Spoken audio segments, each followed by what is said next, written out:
नमस्कार, Manoj Tiwari talk show में आपका स्वागत है। आज मेरे साथ समाजवादी पार्टी के उत्तर प्रदेश व्यापार सभा के सचिव दुर्गा प्रसाद गुप्ता जी हैं। दुर्गा प्रसाद गुप्ता जी इलाहाबाद के बहुत पुराने समाजवादी पार्टी नेता हैं। आज हम उनसे बात करेंगे उनके राजनीतिक विचार के बारे में। नेता जी, आपका हमारे शो में बहुत बहुत स्वागत है। सबसे पहले तो हम ये जानना चाहेंगे, जो इलाहाबाद कहता है, कहा जाता है कि दुर्गा प्रसाद गुप्ता जो है कुंवर रेवती रमन जी के ही अंडर में राजनीति करते हैं, उनका अपना क्या है? देखिए, आज समाजवादी पार्टी में हमको 15 साल हो गए। मैं 15 साल से समाजवादी पार्टी का आजीवन सदस्य हूँ और पार्टी के हित में हमेशा कार्य किया हूँ, चाहे वो प्रयागराज में हो या मैं कई चुनाव में बाहर भी रहा। माननीय राष्ट्रीय अध्यक्ष जी के चुनाव में भी, सेपई में भी रहा हूँ और इसके अलावा फिरोजाबाद में भी रहा हूँ, भदोई उपचुनाव में भी रहा हूँ। तो पार्टी हित में ही काम किया हूँ। बाकी माननीय कुंवर रेवती रमन सिंह, ये तो हकीकत है, वो हमारे गार्जियन है, हमारे राजनीतिक गुरु हैं और उनका बहुत बड़ा हमारे ऊपर योगदान है, बहुत बड़ा हाथ है, जो समझिए उनका आशीर्वाद है हमारे ऊपर। रेवती रमन जी के प्रभाव से आप प्रभावित हैं? रेवती रमन जी एक अच्छे नेता है और इलाहाबाद की धरती पे उनसे लोगों को सीख लेना चाहिए। एक जमीनी नेता है, उनसे बहुत बड़ी सीख मिलती है जी। मेरा और एक चीज मैं ये कहना चाहता हूँ कि माननीय कुंवर रेवती रमन सिंह जी आज तक कभी पार्टी के विरोध में काम किए हैं? जो ऐसा लोग उनके बारे में सोचते हैं, हमेशा वो पार्टी, ये तो आपकी पार्टी जाने की उनको महासचिव नहीं बनाया, महासचिव नहीं बनाया, ठीक है, राज्यसभा सांसद बनाया हुआ है।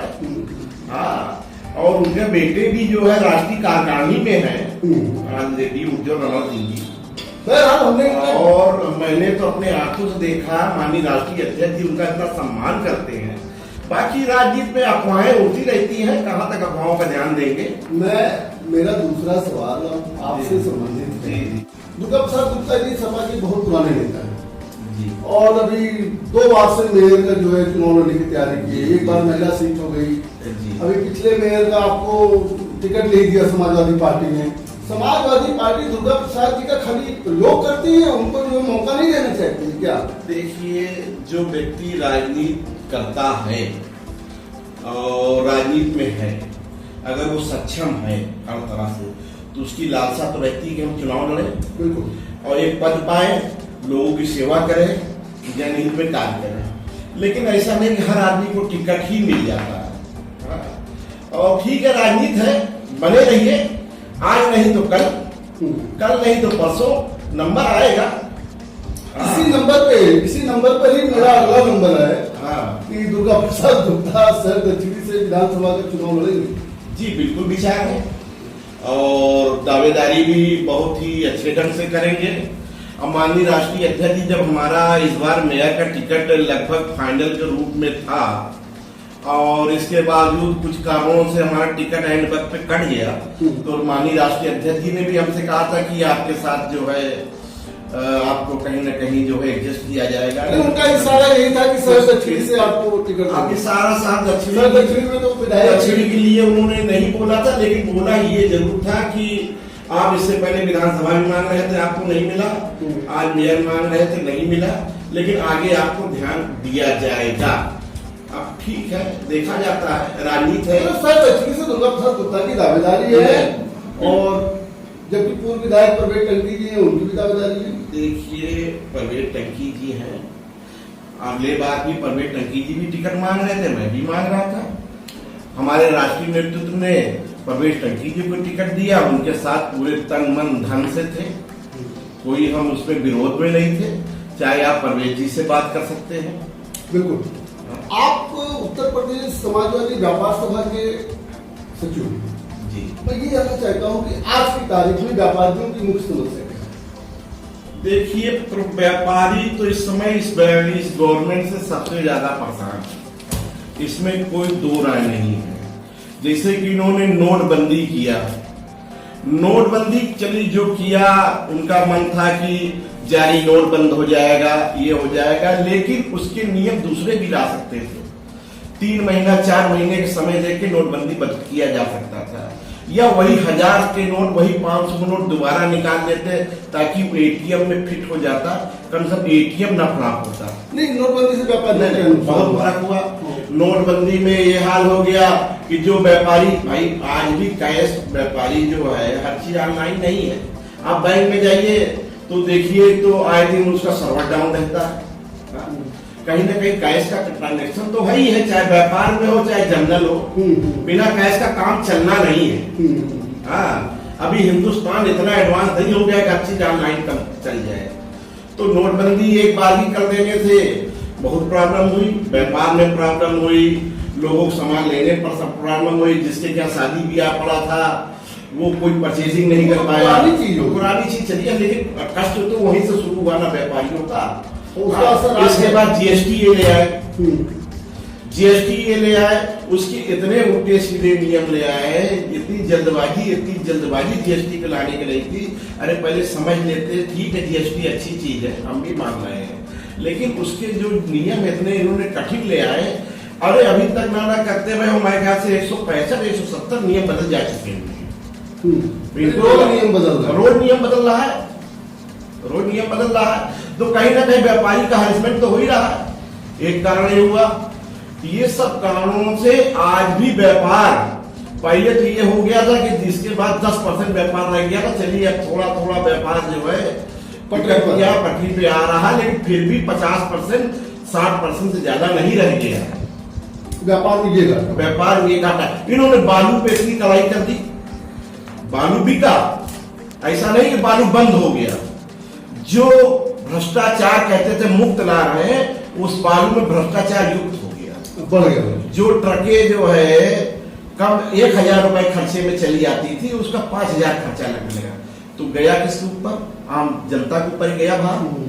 बालू महंगा मिला, बालू बंद हुआ। बालू का बंद होने का मतलब कि बिल्डिंग बनना बंद हुआ। बिल्डिंग बनता, उसमें व्यापार, उसमें पेंट भी लगता, मार्बल भी लगता, लकड़ी भी लगता, राजगीर भी काम करता, लेबर भी काम करता, उससे बहुत हानि हुई। हाँ, अब कहते तो है ये कि भाई व्यापारी को कहते हैं कि व्यापारी एक भाजपा से जुड़े लोग हैं। मैं मानता हूँ कि ज्यादातर व्यापारी का जो है माइंड बीजेपी को रहता है, लेकिन इनका कार्य ऐसा रहा है कि व्यापारी नाखुश है, इसमें कोई दो राय नहीं है। लेकिन व्यापारी क्या है कि बहुत खुल के नहीं बोलता, क्योंकि जो व्यापार करता है उसका आप समझ लीजिए घर शीशे का होता है दिवाली। तो व्यापारी कभी ये राजनीतिक पचड़े में नहीं पड़ना चाहता, तो वो उगते सूरज को प्रणाम करता है, लेकिन मन में भावना रखता है। बीजेपी से व्यापारी दबे मन से लगा हुआ है, बिल्कुल दबे मन से लगा हुआ है। अगर उसको एक अच्छा व्यापारी का नेतृत्व मिल जाएगा आपके इलाहाबाद में, तो हम आपको लिख के दे रहे हैं कि व्यापारी कन्वर्ट। अच्छा नेता जी, मैं अगली बात ये जानना चाहता हूँ, अभी गठबंधन हुआ था सपा बसपा का, जी जी, और इतना फेल हो गया पूरी तरीके से। आपको लगता है कि 2022 विधानसभा में कुछ गठबंधन का आसार है? अब ये तो राष्ट्रीय नेतृत्व का फैसला है, लेकिन हमें जो अगर अपने मन से अगर हमको कुछ आकलन करना पड़े तो मैं कहता हूं कि इस बार गठबंधन माननीय राष्ट्रीय अध्यक्ष जी किसी पार्टी से नहीं करेंगे, और बाकी राष्ट्रीय नेतृत्व फैसला करेगा। हो सकता है कुछ छोटी पार्टियों से गठबंधन किया जाए, लेकिन हमको ये नहीं लगता कोई बड़ी पार्टी से गठबंधन होगा, क्योंकि इस समय कहीं ना कहीं हमारे राष्ट्रीय अध्यक्ष जी के पुराने कार्यों को जनता याद कर रही है, और हमें पूरी उम्मीद है 22 में हमारे राष्ट्रीय अध्यक्ष जी मुख्यमंत्री बनेंगे। बहुत अच्छा। हम आपसे आगे ये जानना चाहते हैं कि शहर दक्षिणी से जी, जो वर्तमान विधायक है वो कैबिनेट मंत्री भी है, जी जी, उनके अपोनेंट आप तैयारी भी कर रहे हैं। मैं ये जानना चाह रहा था कि शहर दक्षिणी के वर्तमान विधायक से दुर्गा प्रसाद गुप्ता कितना संतुष्ट है? वर्तमान विधायक जी हमारा उनका कोई बैर नहीं है। ऐसा नहीं कि नंदी जी हमारे उनके कोई व्यक्तिगत दुश्मनी है या बैर है। हाँ ठीक है, उनका अपना कार्य है, हमारा अपना कार्य है। मैं भी 15 साल से राजनीति कर रहा हूँ, और बाकी राजनीति पे काम है, वो भी चुनाव लड़ेंगे, हम भी चुनाव लड़ेंगे। वो तो जनता के ऊपर हो, फैसला करके दिखाएगी कि कौन अच्छा है, कौन बुरा है, कौन क्या करेगा, कौन नहीं करेगा। अब उनके कार्य तो जनता ने देख लिया है, हमको तो कोई अभी आज तक ऐसा नहीं मिला। हाँ, वही तो एक जनता के रूप में आप उनके कार्य को कितना संतुष्ट हैं उनके कार्यों से? अब देखिए, संतुष्ट और ना संतुष्ट जनता जवाब देगी, इसके बारे में हमसे मत पूछिए। अच्छा, आप भी सोचते हैं कि मैं व्यापारी हूँ, शीशे का घर है? ऐसा नहीं है, व्यापारी शीशे का घर है। अभी ऐसी बात हमसे न करिए, वो जनता जवाब देगी। आप लोग पत्रकार हैं, आप लोग जनता से बातें बुलवा लेंगे। कोई बात नहीं। आगे हम ये जानना चाह रहे थे कि अन्य दलों के तमाम नेता, जो हम लोगों की जानकारी है, कई दलों के तमाम नेता शरद अच्छी से सपा से जो है चुनाव लड़ना चाहते हैं। ऐसे में दुर्गा प्रसाद गुप्ता जो है कहाँ चाहते हैं? अब भैया भाई साहब, मैं जो चुनाव के लिए पूरा प्रयास करूंगा और राजनीति में हूँ, कहीं ना कहीं चुनाव लड़ने का पूरा मन है भाई। एक मुकाम पे पहुंचेंगे तभी मैं जनता की सेवा कर पाऊंगा, तभी अपने क्षेत्र का विकास कर पाऊंगा। तो भाई उस मुकाम पर पहुंचने के लिए सबसे पहला काम है टिकट हासिल करना। तो उसके लिए पूरा प्रयास करेंगे भाई। करने को तो एक विधानसभा में 50 लोग प्रयास करते हैं, कई लोग दावेदार, लेकिन टिकट तो एक ही को मिलता है। बिल्कुल। फिर सारे किसी और को मिलेगा तो आप उसका सहयोग? बिल्कुल, अगर किसी और को हमसे अच्छा समझेंगे राष्ट्रीय अध्यक्ष जी, उनको देंगे तो मैं उनके साथ काम करूंगा। दुर्गा प्रसाद गुप्ता जी ये भी जानना चाहती है प्रयागराज की जनता कि बीजेपी कहती है कि हमारे 3 साल बहुत बेमिसाल रहे, हमने बहुत ढेर सारे काम किए। आप कैसा आंकते हैं इसको? अब 3 साल बहुत अच्छा काम किए, बहुत बेमिसाल काम किए, सिर्फ एक ही काम किए कि एक बीच में लकीर खींच दी है और कोई काम तुमको नजर नहीं आ रहा है। कैसे? एक 2 वर्गों के बीच में लकीर खींचने का काम ज्यादा हुआ है, बाकी तो ऐसा कोई कार्य नहीं दिखा। खासकर प्रयागराज का तो बड़ा प्रयागराज में आप देखिए, ठीक है, मेले का पैसा आया था कुंभ का, तो कार्य हुआ, रोडे हुए, लेकिन आज जाके देख लीजिए वही रोडे एकदम गड्ढे होते जा रहे हैं, ना दोबारा मरम्मत हो रही है, ना कुछ हो रहा है। बाकी ठीक है, आप पुराना अगर इतिहास उठा के देखिएगा तो जितने भी कार्य रहे, चाहे ये आपका जो है रामबाग वाला पुल है, माननीय कुंवर रेवती रमन सिंह ने उसका इतना प्रयास किया, उसमें हमारा भी योगदान था। यहाँ तक कि जो आज की डेट में पुल बना हुआ है, ये पुल पहले वहाँ सेक्शन हो गया था, तो यही उस समय बीजेपी की सरकार दिल्ली में थी, केंद्र में, क्योंकि केंद्र का भी सहयोग होता है, उन्होंने रिजेक्ट कर दिया था इसी पुल को। कितना ऊंचा पुल नहीं बन सकता और उसको कैंसिल कर दिया था।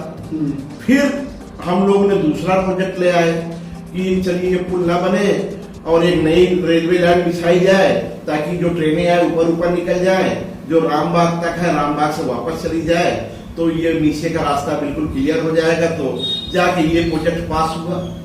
तो जब भर में पैसा रिलीज हुआ तब भर में चुनाव आ गया, तो आचार संहिता लग गया। फिर इसके बाद उसमें कोई वर्क नहीं हुआ, तो फिर कुंभ आ गया। कुंभ के जल्दीबाजी में जो पुराना हमारा प्रोजेक्ट था उसको उसी केंद्र सरकार ने लाके बना दिया। लेकिन जनता को तो यही लगता है ना, ठीक है, आज भी माननीय कुंवर रेवती रमन सिंह का उद्घाटन का पत्थर लगा हुआ है उस पुल के नीचे। अगर किसी को शक हो कि गलत है तो जाकर उसको देख सकता है। अच्छा, अगर उखड़ा नहीं होगा तो। एक चीज और बहुत कहा जाता है प्रयागराज की राजनीति में, दुर्गा प्रसाद गुप्ता के संबंध प्रगतिशील समाजवादी पार्टी से भी बहुत अच्छे हैं। तो प्रगतिशील या समाजवादी पार्टी, भाई कल तक तो एक ही पार्टी थी, जब आज प्रगतिशील नई पार्टी बन गई और हमारे माननीय शिवपाल जी हैं, उनका भी हमारे ऊपर भी बड़ा आशीर्वाद रहा। ऐसा नहीं है कि हम उनसे अलग थे, लेकिन ठीक अपनी सोच होती है।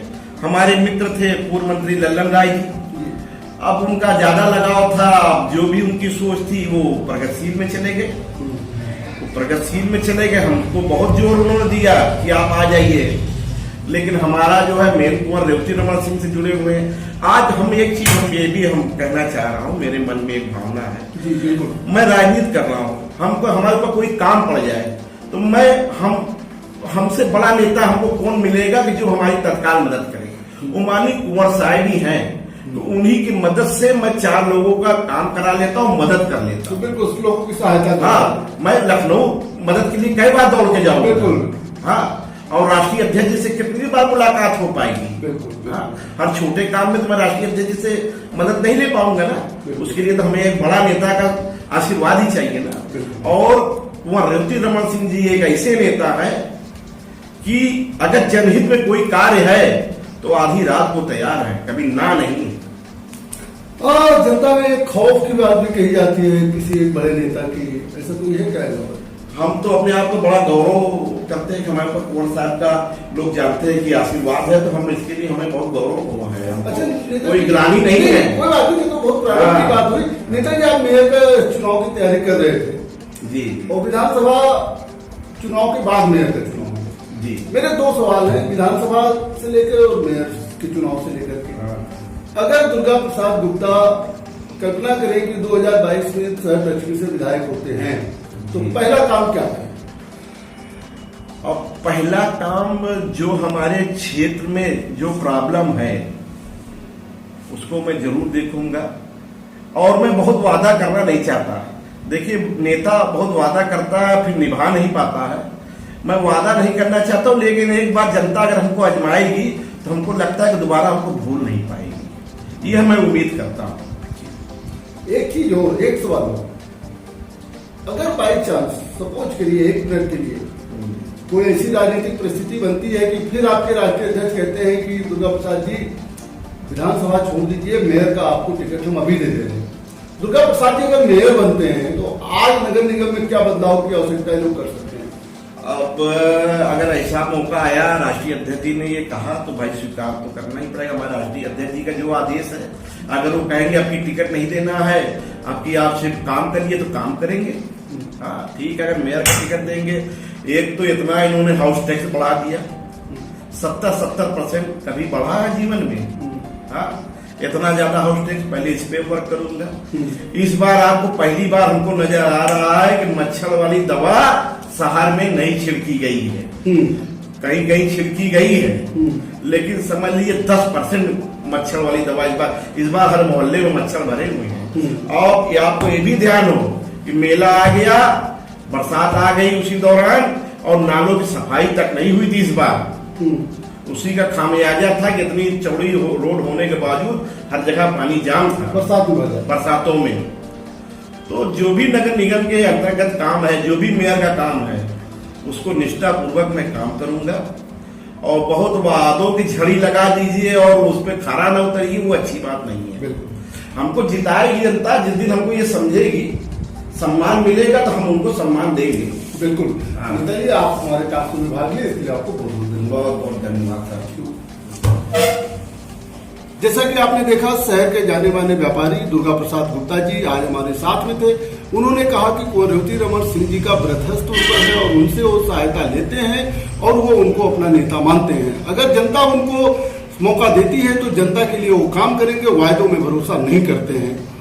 हम आपको आगे प्रयागराज के और नेताओं से मिलवाते रहेंगे, आप देखते रहेंगे।